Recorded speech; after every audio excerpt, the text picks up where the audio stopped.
Dear friends, എല്ലാവർക്കും PSC പ്രിസത്തിലേക്ക് സ്വാഗതം. ഇന്ന് നമ്മൾ പെരിയാറിനെ കുറിച്ചാണ് പഠിക്കുന്നത്. കേരളത്തിലെ ഏറ്റവും കൂടുതൽ ജലവൈദ്യുത പദ്ധതികൾ സ്ഥാപിച്ചിരിക്കുന്ന നദി പെരിയാർ. പ്രാചീന കാലത്ത് ചൂർണി എന്നറിയപ്പെട്ടിരുന്ന നദി പെരിയാർ. പെരിയാർ ഉത്ഭവിക്കുന്നത് ശിവഗിരി മലയിൽ നിന്ന്.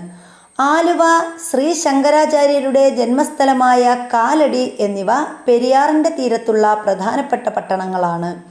പെരിയാറിലെ പ്രധാനപ്പെട്ട അണക്കെട്ടുകളാണ് മുല്ലപ്പെരിയാർ, ചെറുതോണി, ചെങ്കുളം. കേരളത്തിലെ ഏറ്റവും നീളം കൂടിയ നദി പെരിയാർ. ആലുവ പുഴ എന്നറിയപ്പെടുന്ന നദി പെരിയാർ. പെരിയാർ ഒഴുകുന്ന ജില്ലകൾ ഇടുക്കി, എറണാകുളം. പെരിയാറിൻ്റെ പോഷക നദികൾ മുല്ലയാർ, മുതിരപ്പുഴ, പെരിഞ്ഞാംകുട്ടിപ്പുഴ, പെരുംതുറയാർ, കട്ടപ്പനയാർ, ചെറുതോണിയാർ, ഇടമലയാർ, മംഗലപ്പുഴ. പെരിയാർ പതിക്കുന്നത് വേമ്പനാട്ട് കായലിൽ. വീഡിയോ ഇഷ്ടപ്പെട്ടാൽ ലൈക്ക് ചെയ്യുക,